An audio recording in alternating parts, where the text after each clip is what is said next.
जय हिंद। तो हम लोग संविधान के सीरीज में पढ़ते हुए आज संविधान के दूसरे क्लास में उपस्थित हैं। स्वागत है आप लोगों का इस संविधान के दूसरे क्लास में।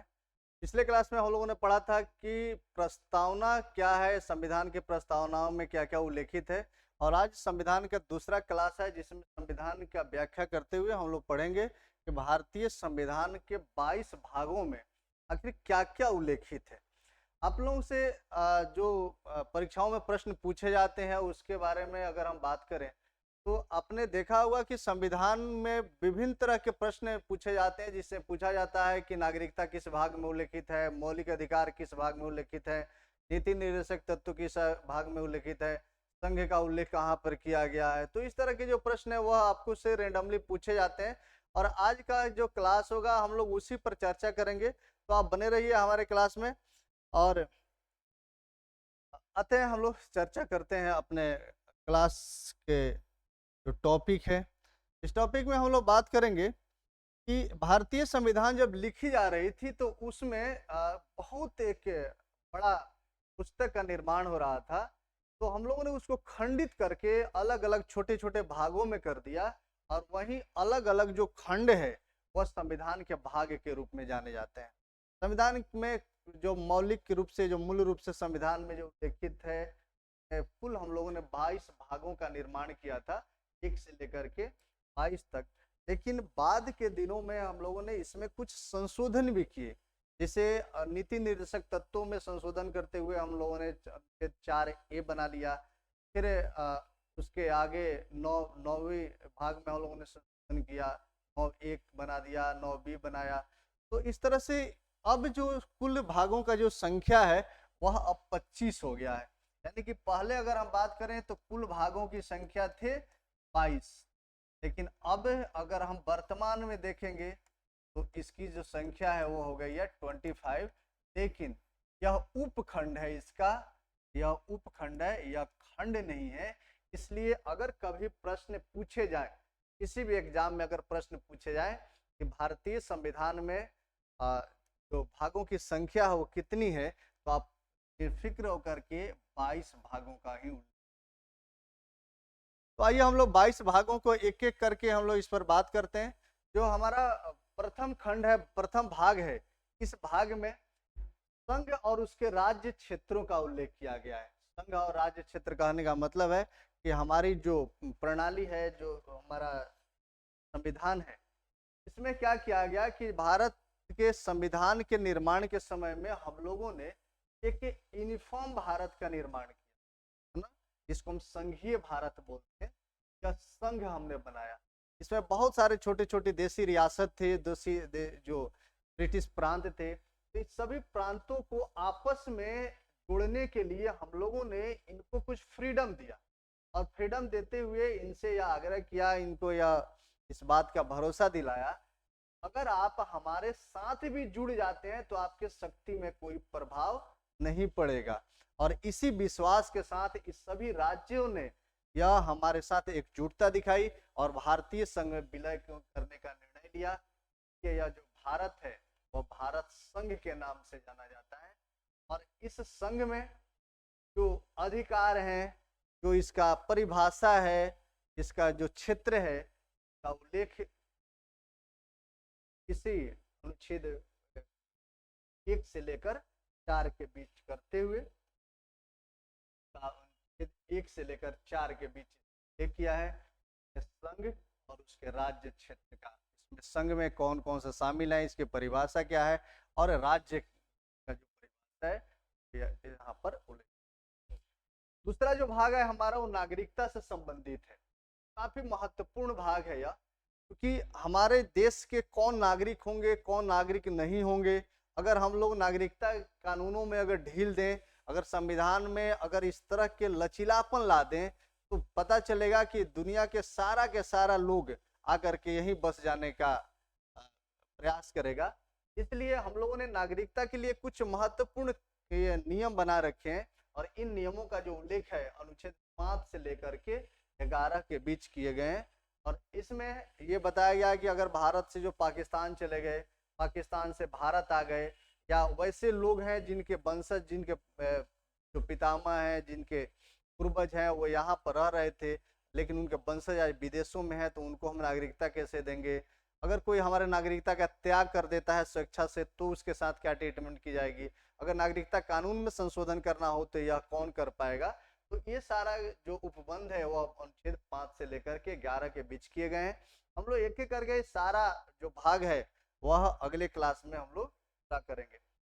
भाग 3 में मौलिक अधिकारों का उल्लेख किया गया है, बहुत महत्वपूर्ण है यह। तो आप याद रखेंगे, पहला संघ और उसका राज्य क्षेत्र है, दूसरे में नागरिकता और तीसरे में मौलिक अधिकारों का चर्चा की गई है। और मौलिक अधिकारों का जो उल्लेख है अनुच्छेद 12 से लेकर के 35 के बीच किया गया है। तीसरा, ये चौथा, राज्य के नीति निर्देशक तत्व है। आप दोनों में अंतर समझिए। क्या था कि जब हमारे देश में संविधान का निर्माण किया जा रहा था, तो इस समय हम लोगों ने क्या किया कि अनुच्छेद 12 से लेकर के और 51 तक के लिए मौलिक अधिकारों का मौलिक अधिकार लिखने का निर्णय। मौलिक अधिकार वैसे अधिकार हैं जो भारतीय नागरिकों के साथ साथ और भी लोगों को दिए गए हैं जो हमारे देश में हैं या रहते हैं, उनके यानी कि जीवन जीने के लिए जो मौलिक रूप से अधिकार हैं, अधिकारों को हम मौलिक अधिकार कहते हैं, जिसके बिना हमारा जीवन संभव नहीं है, जिसके बिना हम गरिमापूर्ण जीवन। तो हम लोगों ने ये सारा जो तत्व है इसका उल्लेख किया था हम लोगों ने 12 से 51। लेकिन बाद में देखा कि कुछ समस्याएं आ रही हैं।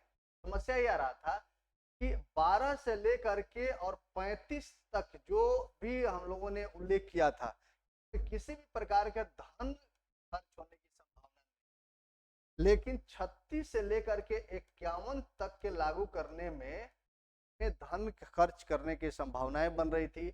और मौलिक अधिकारों के लिए हम लोगों ने यह स्पष्ट किया था कि अगर मौलिक अधिकार का उल्लंघन होता है तो सर्वोच्च न्यायालय या हाई कोर्ट या सुप्रीम कोर्ट इसको इन्फोर्स कर सकती है, जबरदस्ती लागू कर सकती है।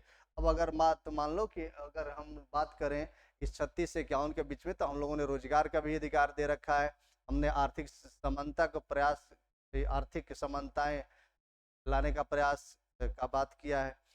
इस तरह की जो चीजें, अगर आर्थिक असमानता है समाज में, और आर्थिक असमानता का मतलब है कि कोई धनी है कोई गरीब है, तो उस दोनों को हम बराबर करने का प्रयास करेंगे, बैलेंस करने का प्रयास करेंगे, ऐसा हम लोगों ने संविधान में लिखा था। लेकिन अगर मान लो कि ऐसा नहीं हुआ, तो जो गरीब है वो सर्वोच्च न्यायालय जाएगा, जो बेरोजगार है वो सर्वोच्च न्यायालय जाएगा, और सर्वोच्च न्यायालय सरकार को इन्फोर्स करेगी कि आप इसको रोजगार दो भाई। तो इस तरह की जो चीजें आ रही थी, इसी के कारण इसको हम लोगों ने क्या किया कि इसको रख दिया भाग 3 में और इसको रख दिया भाग 4 में। यहीं पर यही उल्लेख है कि अब जो मौलिक अधिकार है, या अनुच्छेद 12 से 35 तक मौलिक अधिकार है, और 36 से जो 51 तक के अनुच्छेद हैं, इन अनुच्छेदों को हम लोगों ने राज्य के नीति निर्देशक तत्व के अधीन रखा है। यह डायरेक्टिव प्रिंसिपल है, यानी कि यह निर्देश है सरकार को कि आप इसी तरह का काम करिएगा। मतलब कि जब भी आप कोई नीति का निर्माण कर रहे होइएगा, जब कोई आप कानून बना रहे होइएगा, तो उस समय आप इन अनुच्छेदों का ध्यान रखिएगा, इन प्रावधानों का ध्यान रखते हुए आप आगे का रणनीति बनाइए। तो कुल मिलाकर के जो चौथा भाग है वह राज्य के नीति निर्देशक तत्वों से संबंधित है। बाद में हम लोगों ने देखा कि जो हमारा अनुच्छेद 51 है, जो राज्य के नीति निर्देशक तत्व के अधीन है, और उसमें हम लोगों ने लिखा था कि वैश्विक शांति स्थापित करने में जो राज्य है वह हमारा सहयोग करेगा, वह प्रयास करेगा। लेकिन बाद में हम लोगों ने देखा कि भारतीय जो जनता है, हम लोग उसको अधिकार तो दे रहे हैं, लेकिन उसके भी कुछ कर्तव्य निहित हो। मतलब कि जो संयुक्त जो यूएसएसआर का, जो रूस का जो संविधान था, उसमें हम लोगों ने देखा था कि कुछ नागरिकों के लिए भी कर्तव्यों को निर्धारित कर दिए गए थे। अगर मान लीजिए कि हम अपने नागरिकों को कुछ अधिकार दे रहे हैं कि भाई आपको मैं आपके जीवन का रक्षा करूंगा, आपको बोलने की स्वतंत्रता दूंगा, आपके धर्म की स्वतंत्रता दूंगा, पढ़ने लिखने की स्वतंत्रता दूंगा, कई तरह की स्वतंत्रता है। अगर आपको मैं नहीं कर पाया तो आप सर्वोच्च न्यायालय जा सकते हैं। लेकिन क्या अगर मैं आपके लिए इतना दे रहा हूं तो आपका कुछ कर्तव्य बनता है कि नहीं? इसी को देखते हुए एक कमेटी बनाई गई थी हमारे देश में जिसका नाम था डॉक्टर स्वर्ण सिंह समिति। और स्वर्ण सिंह समिति ने यूएसएसआर है, सोवियत संघ रूस के संविधान से एक मौलिक कर्तव्यों के रूप में इसको ग्रहण किया। और हम लोगों ने क्या किया कि मौलिक अधिकारों के जो प्रोविजंस थे उसको अनुच्छेद 51 क में रखा, और इसके लिए भाग जो था ना वो 4 का ही भाग में संशोधन करते हुए 4 क बना दिया। इसको 4 क कहिए या 4 ए कहिए। जो 5वां भाग है यह संघ से संबंधित है। संघ मतलब केंद्र सरकार का उल्लेख है, और इसका जो वर्णन किया गया है, जो प्रावधान है, वह अनुच्छेद 52 से लेकर के 151 के मध्य रखे गए हैं। छठा जो हमारा भाग है इसमें राज्यों का उल्लेख किया गया है, और राज्य का 151 से 237 तक के उपबंध है वह राज्यों के लिए। सातवां जो हमारा भाग है इसमें पहली अनुसूची के भाग ख के राज्य, मतलब कि हम लोग अनुसूची पर बात करेंगे अभी अगले क्लास में। हम लोग पूरा कंप्लीट एक क्लास होगा जिसमें हम 12 अनुसूचियों का बात करेंगे। तो उसकी जो पहली अनुसूची है उसकी चर्चा हम लोग करेंगे। उसमें जो राज्यों की सूची है उससे संबंधित कुछ प्रोविजंस है, इसका उल्लेख किया गया है अनुच्छेद 238। संघ तथा संघ राज्य क्षेत्र का जो उल्लेख है वह भाग 8 में है। इसका अनुच्छेद 239 से 242 तक के लिए की गई है।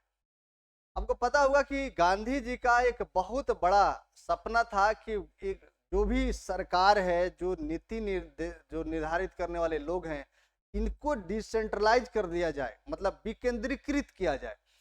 कानून बनाने वाले जो संस्थाएं हैं उन अगर वे विकेंद्रीकृत रहेंगी तो देश सुदृढ़ होगा। मतलब कि वे चाहते थे कि ग्राम पंचायतों का स्थापना हो, नगर पंचायतों का स्थापना हो। तो बाद में हम लोगों ने संशोधन किया, और संशोधन करने के बाद में इसको हम लोगों ने संविधान में स्थान देते हुए पंचायतों का जो उल्लेख है वह भाग 9 में अनुच्छेद 243 से 243 क से लेकर के 243 न तक इसमें प्रोविजंस किए।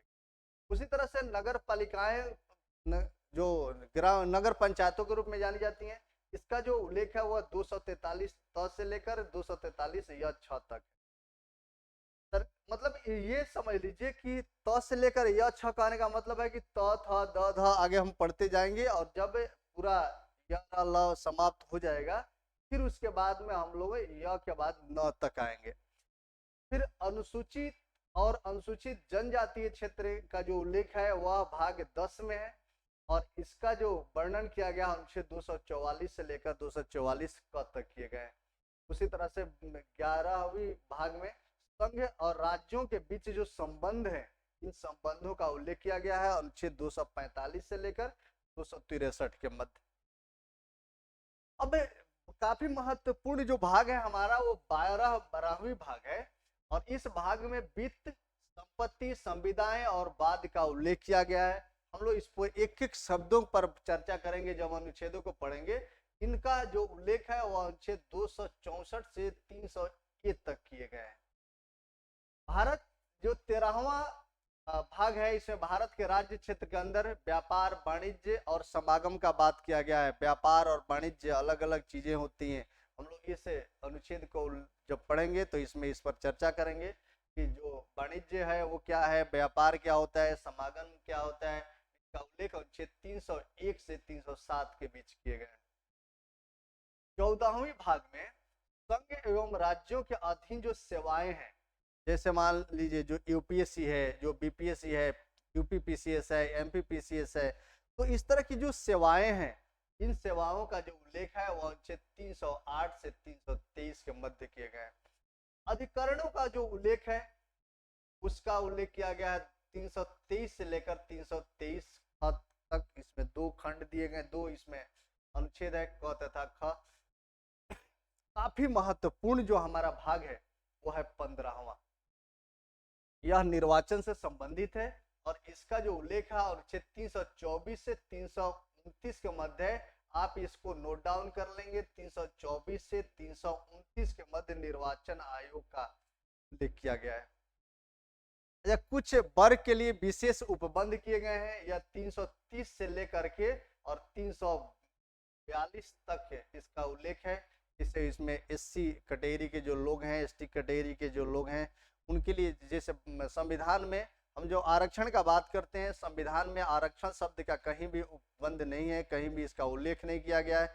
लेकिन इस में आरक्षण के लिए जो शब्दों के प्रयोग किए गए हैं उसको हम बोलते हैं विशेष उपबंध।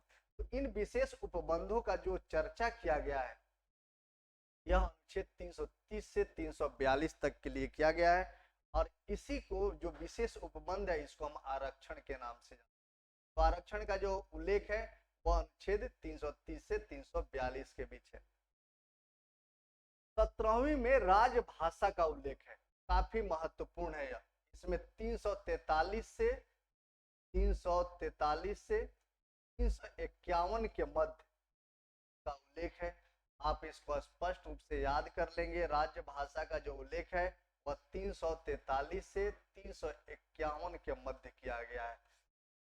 आपात उपबंध का मतलब है कि अगर कोई हमारे देश में कोई विपत्ति आ पड़े, इस विपत्तियों को 3 कैटेगरी में रखा गया है। पहला वह कैटेगरी है जिसमें अगर मान लीजिए यहाँ पर हम बात करते हैं कि अगर कोई आपात है कि कोई विशेष घटनाएं, एक ऐसी घटना जो हमारे ऊपर विपत्ति के रूप में सामने आती है। तो इसमें हम लोगों ने 3 तरह की आपात का बात किया गया है। इसमें आंतरिक आपात का बात हम लोगों ने किया है। आंतरिक कहने का मतलब है अगर देश के अंदर ही नागरिकों के द्वारा सशस्त्र विद्रोह कर दिया जाए, हमारे देश के नागरिक ही हथियार उठा ले और पूरा थाना, पुलिस, जो प्रशासन, जो हमारा शासन व्यवस्था है इसको अपने कब्जे में ले ले, तो इस तरह की स्थिति में हम क्या करेंगे, इसको हम आंतरिक राष्ट्रीय आपात बोलेंगे। अगर हमारे ऊपर कोई बाहरी आक्रमण आ जाता है, बाहरी कोई देश है जो आक्रमण कर देता है, बाह्य आक्रमण, तो भी हम इसको आपात बोलेंगे। और एक होता है आर्थिक रूप से, एक आर्थिक आपात है, आर्थिक आपात है। और यह जो आपात है जब हमारे देश में वित्तीय स्थिति बिगड़ने लगती है तब हम इसको आर्थिक आपात के रूप में जानते हैं। अच्छा, एक और है जिसको हम राष्ट्रपति शासन बोलते हैं, राष्ट्रपति शासन। तो कुल मिलाकर के यही आपातों का जो उपबंध है, इन आपातों का जो उपबंध किया गया है अनुच्छेद 352 से लेकर के 360 के मध्य किए गए। 19वां जो है इसमें प्रकीर्ण का मतलब समझिए। प्रकीर्ण का अर्थ होता है छूटा फूटा, इधर उधर जो बिखरा पड़ा हो, है ना। तो अगर कहीं छिटपुट इधर उधर, कहीं राष्ट्रपति, राज्यपाल, राज्य प्रमुख, संसद आदि के संरक्षण से संबंधित कोई अगर उपबंध है तो इन सार्वभौमिक का जो उल्लेख है वह 361 से 367 के मध्य किया गया। संविधान संशोधन जो भाग 20 है, ये इसमें एक ही अनुच्छेद का उल्लेख किया गया है और यह अनुच्छेद है 368, काफी महत्वपूर्ण है। इसमें संविधान संशोधन की जो प्रक्रियाएं हैं, जो उपबंध है, इसका उल्लेख किया गया है। संविधान संशोधन अनुच्छेद भाग 20 का अनुच्छेद 338।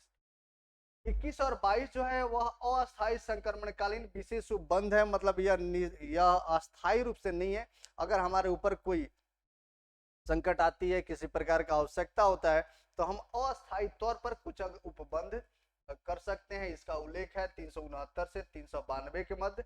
और नामों के जो संक्षिप्तीकरण है, हिंदी में प्राधिकृत पाठ और निरसन का जो उल्लेख किया गया है, अनुच्छेद 393 से 395 के मध्य किया गया है, अनुच्छेद भाग 22 में। इसके अतिरिक्त आज के जो डेट में अगर आप कहीं देखिएगा, कहीं पूछे जाते हैं कि देख के लिखा जाता है कि भाग 25 है, तो 25 इसलिए लोग कहते हैं कि क्योंकि यहाँ पर एक ये और जो दूसरा है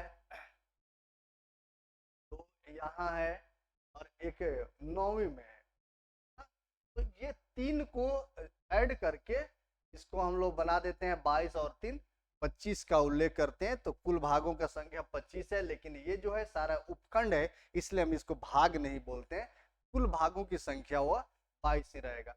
आपके लिए जो सबसे महत्वपूर्ण है वो ये है कि आप क्या करेंगे कि इसमें जो प्रमुख है, जैसे मान लीजिए कि 9वीं भाग है, यह पंचायती राज से संबंधित है। इसमें दो है, क है तथा ख है। तो क में है ग्राम पंचायत, ग्राम पंचायत, और ख में है नगर पंचायत। तो ये दो आप याद रखेंगे। फिर उसके बाद में